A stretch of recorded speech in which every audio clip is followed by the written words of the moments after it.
Hi, I'm Natalie Callback, and I'm here with Natalya Aikens. I hope I say her name right, who is part of my book, Artful Adventures in Mixed Media, and she contributed an amazing piece of art. I'm a huge fan of Natalya ever since I took a class from her many, many years ago in New Jersey at a create event, and I actually didn't know Natalia back then, but I was like looking at all the pictures for classes and I was like, this lady is as interested in architecture and buildings as I am, and that sounds pretty cool. I've never done what she taught me there. So I signed up, and ever since I'm blown away. I want to have a piece of art of hers that's on my bucket list someday on my wall, and I will get there. And so I'm super, super thrilled to have her. Hi, Natalia. Nice to have you. Hi, it's great to be here.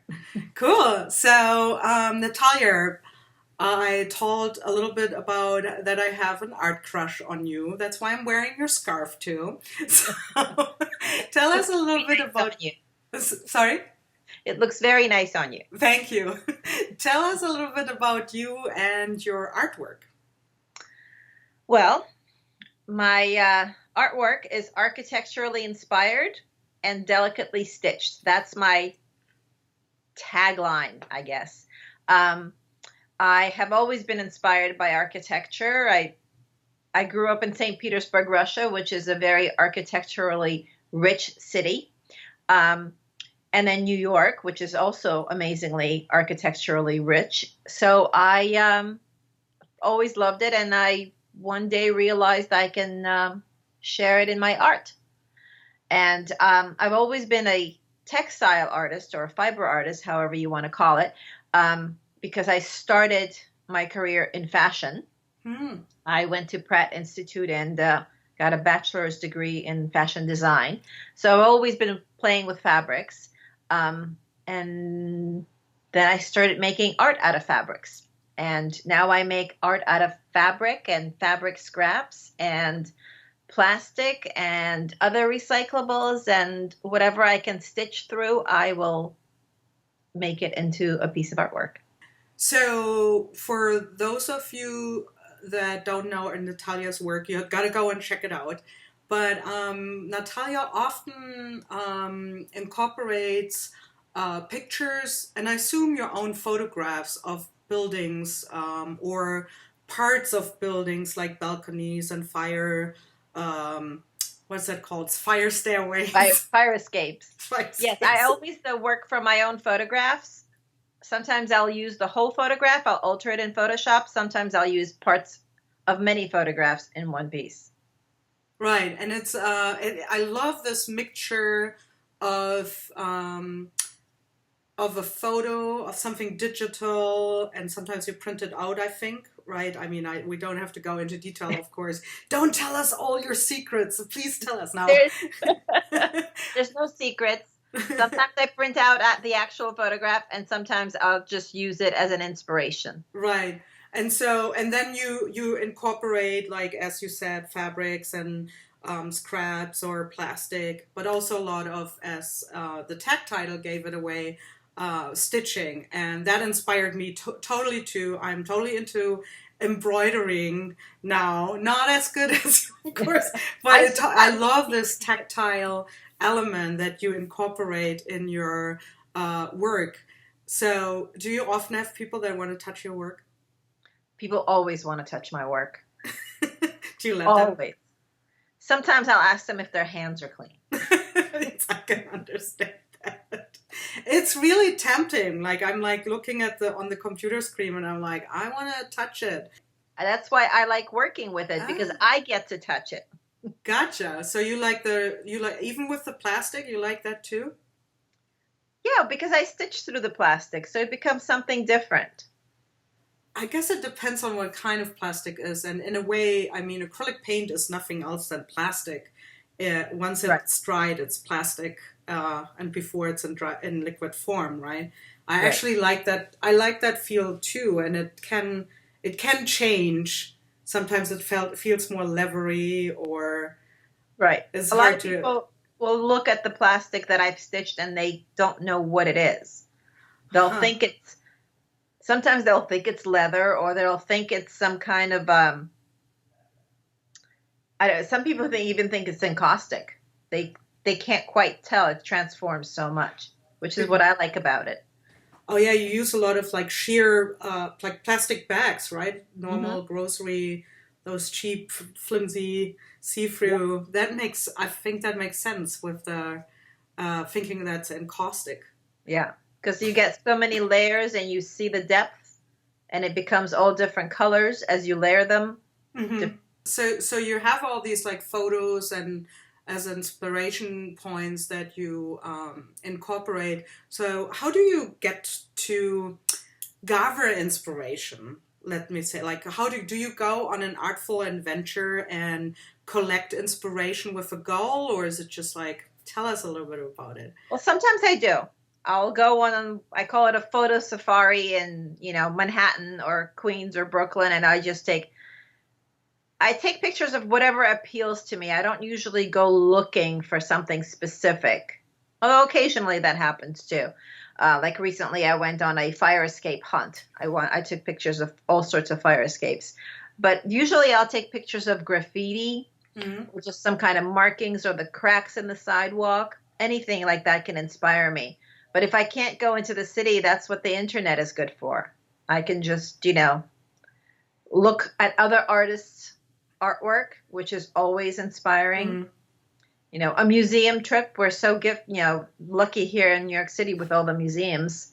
A museum trip on doesn't matter what subject is being exhibited, it's still inspiring. It could have nothing to do with my artwork at all, but it'll still be inspiring. I find that often actually more inspiring if it is something that's totally out of your like taste or Yeah, what you do, because it sparks it sparks some different ideas, and you're exactly. like, oh, this is cool, and how can I incorporate that into my own work, right? Yep, exactly. And So even when you a walk in the park can be inspiring. Nature is wonderful for inspiration. That's true. So when you go back and you have all these photos, what do you do with those photos? Are you just like looking through them again, or do you sort them, or is there some kind of routine, or do you just like leave them on your roll and at some point you're like, there was something? It's usually that. I usually leave them alone unless I need something very specific right away, which is why I went to take the pictures. Usually I'll just let them be, and they sit around for a year Hmm. before all of a sudden I'm like, oh yeah, there was something there. Or I'll be looking for something to start new, and I'll just scroll through my whole library and something will catch my eye.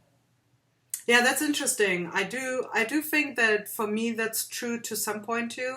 But then I also do blog posts, and then I kind of like relive like a certain stroll or something where I went on an inspiration hunt, right? And Right. then, but basically these are like, so then I curate maybe like 10 of the photos that I liked the most or that I felt like they could spark something in me. Hmm. And then I leave it alone. And then sometimes I go back, but I also have no real good system. And like some people, I guess, download them and they put them in folders and are very organized in that. I try to do that every now and then when I'm like between projects and I need to just clear my head. I'll sit down and I'll organize my photos a little bit. Like I'll do a folder of bridges, I'll do a folder of Mhm. fire escapes, I'll do a folder of, I don't know, sky or something like that. I'll do that every now and then, but usually quite a long time goes by before I do that. I It love has that to you be a were real saying that twiddling you've my thumbs, what will I do moment, right, right.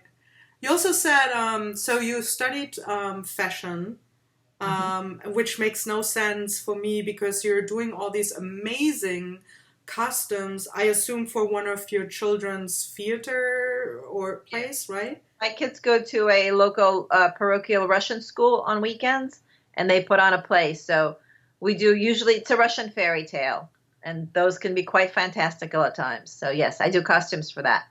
I always liked costume design, but I made a career choice that I thought I would actually be able to earn a living on, and I went into fashion.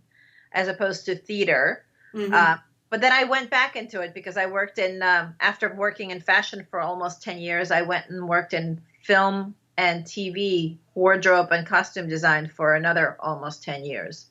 Wow. That's interesting. I never knew. So Yeah. cool. So your art piece for my book is called The Private House, Hmm. and it's stunning. Do you still have it? I do still have it. No, no, no. I want you to sell it, but I'm like, I have to someday maybe. But tell me a little bit about what inspired your piece. Well, I read many times actually the book Anna Karenina, but by Leah Tolstoy. So I actually don't remember exactly what your parameters were for the book now. It's a What long your time ago. Yeah, it seems like it was a long time ago. But I remember thinking about whatever your descriptive parameter was, and I went back to the book and I read a few passages, and then I decided to base my piece on a house, a bit of a home in St. Petersburg, because most of the action takes place in St. Petersburg and Moscow, and since St. Petersburg is where I'm from, and I have a lot of photographs of the architecture of that city. So that's what I decided to go with. And instead of using a photograph of grand architecture of some palace or something, I used a photograph of a turn of a century home, actually. I'm sure it was a home to some important people at some Mm-hmm. time who occupied the whole house. I have a feeling it's just an apartment house now, Mm-hmm. but it had that feeling of old world richness about it at some point that it had it. So I imagined that it was Anna Karenina's house, Mm-hmm. and I played with that. Yeah, and in there, when I asked you a little bit about the piece itself, in for the book, you said that it also you wanted to transpire the sadness. There are some sad emotions in the book, in the novel, and that's why you chose this image, and you worked with all these like layers. I think it was like silk organza and silk chiffon. I have to read this. No, it's true because the book ends very tragically, of course, and the picture of the house I chose is kind of dilapidated, and I think I took the photograph on a very dark and gray day, anyways. So I used a piece of vintage linen. I think it's a napkin for the background, and then I played with the photograph itself in Photoshop, and then printed different portions of it on different pieces of silk. I think it was silk organza and silk chiffon. And then I layered them on top of each other, and I cut away some parts and I shredded other parts Hmm. and I stitched on top of all of that. Do you often feel inspired by literature or movies, or transport that story to something that's your artwork as an urban, or not urban essentially, but like like an architecturally inspired piece? I don't know if I often get inspired by a whole book or a whole movie, but definitely scenes Mm-hmm. from a book or a movie, especially, highly emotionally charged ones, Mm-hmm. and usually urban. Do you make Yeah. notes when you're like you're watching a movie or reading something? You're like, do you get to the artwork right away? Is it like, ah, No, it kind of it's like cumulative. It mm-hmm. just gathers somewhere in the back, and then then all of a sudden it appears somewhere, and then I'll be like, "Oh yeah, this is when I thought about this," or "This is what this reminded me of." I like Yeah, that. So it's so let's say I'm just thinking about that. It's so interesting. So you were like thinking about the book, and then you actually went out and you searched for an image that would transport that feeling that you wanted to convey to their Yeah, in this viewer. case, yes. Right. Although I didn't actually go out there because that would have been a very expensive No, yeah. trip. So I went back through a tour of my own photographs from the past. I like it. It's funny. I paint a lot of buildings too, and I usually it's I look at the building and then think of the stories that the building conveys, which for everyone, of course, are different. But that's so it's interesting that we both choose buildings or architectural elements, but it's a different way on what they like. Yeah, what the story is behind it, or what we want to show with that, or how we do that. I find that so interesting. That is exactly what makes it interesting, is the different ways we all look at things and come up with our ideas. Right, exactly. Which is like, I always find it so cool that there's art for everyone, in a way, right? Then people are like looking at something, they're like, I don't know, I don't understand this, and I don't like this. I think art is just not for me, and I think that sometimes it is easier to understand an art piece or appreciate it more if you know the background of the piece when it was done, or the background of the artist. But then I also think there's art for everyone, and it changes too. It changes throughout your life, right? Your taste. Oh, yes. Like there's still things I look in a gallery, in a museum, I'm like, I just don't understand it. It does nothing for me. Right. But I know that somebody else will look at it and be completely inspired by it. Right. As they will look at something that inspires me and gives me joy, and they'll be like, I don't get it. So exactly, which is so amazing. And I remember, like, when I was, not that I'm 100 years old, but when I was like, I think I'm closer to 100 than you are. No, you're not. But when I was a teenager, I was totally into the old masters, and I could not understand what would be interesting in modern art. Remembering like going to a museum with my stepfather, and he was like, oh, this is amazing, and I was like, I don't know, it's a dot, on a white canvas, and I think, or like, furniture that was like Bauhaus furniture, and back then I was just like, meh. It's kind of like boring, and I was all about the Biedermeier, whatever, like kind of style with a lot of, intricate little details and hand carvings, or that's not Biedermeier, but anyway, you get the picture. Yes, I get your point. Right. But yeah, so, and that totally changed, like, and I'm like, okay, so right now I'm not very good with looking at a lot of contemporary art, especially installations, and I'm like, I just don't get it. So maybe, But see, I'm the opposite now. I used to not understand installations. Now I love installation. I love being able to walk into a space and be walking among the art. That is so inspiring to me now, where I don't even know if I would have walked into a space like that before. Do you think that has something to do with that when we look at art, I believe that we always try to find something that we can connect with, or that can speaks to us, or resembles something that in us, right? Or like we have to kind of like feel like a connection with it, rather either from what we experienced, and so maybe it's just like a matter of time that with. I think it's a matter of experience. Of art experience. Yeah. I think the more you look at art, the more you talk about art, or you talk to other artists, the more you're open to experience new art. It also comes with age, because, usually as a young kid, you may not get as much art experience as somebody who's lived a while. So I think it's a cumulative learning experience, life experience, and what you're being exposed to experience.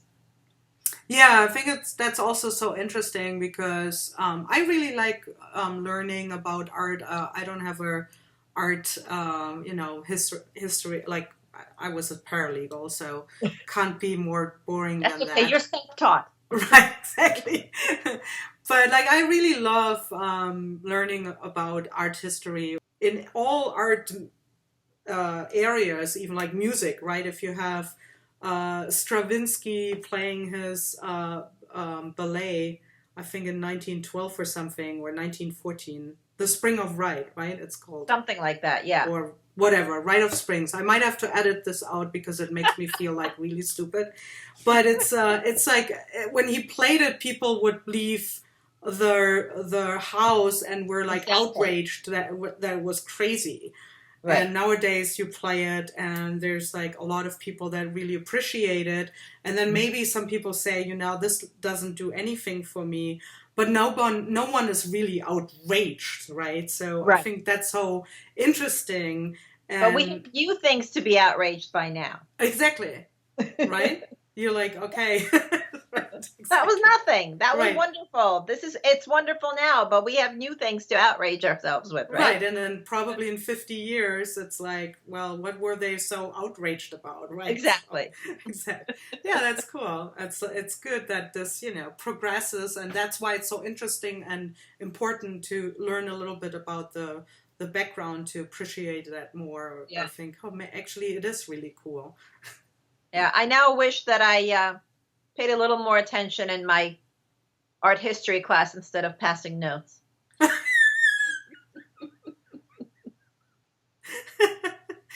Well, there's lots of ways. I did this really cool thing at the MoMA. Has sometimes classes that are studio classes, they call them, and it's generally over an extended couple weeks, once a week. In the evening, and you have 3 hours. You do 1 hour, you have art history about a certain topic, and then you go to the gallery, which is almost empty. It's just the 10 Oh, of you with the teacher, that's wonderful. and then you dabble around a little bit in the studio, which Hmm. that wasn't my favorite part because we were working in oil. But I really, really loved the art history lessons. Also, some of the teachers are very funny in the stories that they cram out, and then you go into the gallery and you see the actual art Right. pieces, and you have that. So um, that was kind of like a lot of my art history. That's wonderful. Yeah, I would recommend that to anyone who's in the New York area. Check out your museums. They Yeah. oftentimes have like really cool programs or lessons. And yeah, I've done that in Hamburg too. And actually, wherever you are, check out your museum and see if they have some That's lessons right. or programs or gallery talks. It's always awesome. Someday my evenings will be free again for something like that. It's it's When my true. children have flown their nest. But you know what actually I enjoy these days? I always, if I go to a museum, I try to take a docent tour. Hmm. Because it's one thing to look through the artwork yourself, but it's quite another to go on a tour with a docent who knows all the intimate details of the artwork and can tell you so much more. And then you have a completely different Mm. appreciation of the pieces that you're looking at, whether it's completely new artwork or it's, the old masters. What was the last museum you went to, and what did you see? I actually went on Sunday to my local museum, which is a wonderful gem if you're in Westchester County, New York. It's called the Katona Museum of Art. Hmm. It's a non-collecting museum, so they just, for every exhibition, they bring pieces from Hmm. all over, and then they go away and they get a new exhibition. But they have a photography exhibit right now. I can't think of what it's called at the moment, but I think it has something to do with affection. Yes, it's all about human affection. I can't remember the title, but it has to do with love and affection, Hmm. uh, and how different artists captured that in photographs. Hmm. That's cool. Did you Yeah, do a docent tour there too? because some photographs were totally obscure, and then you learn the history about them. Like there was one set of photographs that there were men kissing and then there were women kissing, and they all looked like they were period photographs from the 50s. Mm-hmm. And then when the docent told me about the background, it turned out that these were indeed from the 50s, and I think she said they were from Lebanon. Oh, wow. And it was in a studio, and you can act out different things in the studio as the photographer took your picture. But because of the moral code of the country and the time, if you wanted to enact a kiss, it had to be a same-sex kiss. So these were not pictures of gay people kissing. They were all straight people, but because they were playing out a kiss, it had to be a same-sex kiss. So, when you first look at the picture, you have a completely different idea of what you're looking at, and then you hear the background and you're like, oh my God, that is nothing. Wow. I'm not looking at this at all the right way. Right. That's amazing. So that's what makes a docent tour fascinating, is because you learn the background. You can't, even if there's a little plaque on there, you'll never learn the entire history. That's true. And oftentimes those plaques are actually not really great. Depends on the museum. I always say, like, MoMA, I want to punch you. There's oftentimes like, you're like, okay, a little bit would help. Yes. And not so much art speak. Can you say it a little simpler? Exactly. And I think that would make it also more approachable to more people. Yeah. Art doesn't have to be arrogant or I don't know, condescending. Okay, so Natalya, that was pretty awesome. And I'm sad that we have to come to an end, because I could talk with you a lot and ask you 100 million more questions. Maybe another time. We can repeat that. Cool. But let me know, is there anything you want to add, like classes, exhibitions? Well, let's see. Okay, I don't teach very often due to children. But this summer I'm going on a really cool trip, a teaching trip. It's going to be in Greece. In the first week of July, we're going on a tour, and we're going to stitch the architecture of Greece, the ancient architecture of Greece. So I think you should all come along with me. Oh my God. Yeah, definitely. That sounds so cool. Where are you going? It's going to be right outside of Athens. It's a town called Nafplio. I'm not sure how to pronounce it. But so that's where we're based, in that hotel. And then we're going to be taking day trips into Athens and into the countryside. And we're going to be stopping and stitching. And then there's a studio, I guess, at the hotel that they will have for us. And we can go back there at the end of the day and stitch some more. Oh, that's amazing. Yeah, that'll be fun. I'm really looking forward to it. And I've never been to Greece before, so I'm very excited. It's going to be hot. Yes. I'll bring my big sun hat. Yes. Yeah. Cool. And then what else do you have coming up? In the beginning of June, I will be in Philly the first weekend of June. I think it's June 2nd, 3rd, and 4th, I believe. I will be at the Rittenhouse Art Fair. No, Rittenhouse Art Show. Rittenhouse Square Art Show. I can get that out of my mouth. Rittenhouse Square Art Show. Which is right in the center of Philly, and I will be showing my art there for 3 days. That's cool. Like a whole range of artwork of yours? Yeah, I have my own booth, so I have 3 walls. I'll be bringing all my as much art as I can fit into that booth. And 2 weekends before that, I will be in Athens, Ohio, for the opening of Quilt National. Oh wow! One of my pieces is exhibiting with Quilt National, and for the second time. Well, not the same piece, different piece, second time. So I will be there for it's Memorial Day weekend. So cool. So anyone in Athens, Ohio, or in Philly, go and see. Philly is a cool city anyway, so yeah. Combine that and see Natalya's show. You have your information about those shows on your website, I assume? Yeah. Cool. I will post the website, Natalya's website, and go and check it out. Thank you so much, Natalya. That was fun. Thank you, Natalie. Have a great day. Thanks. Bye. Bye.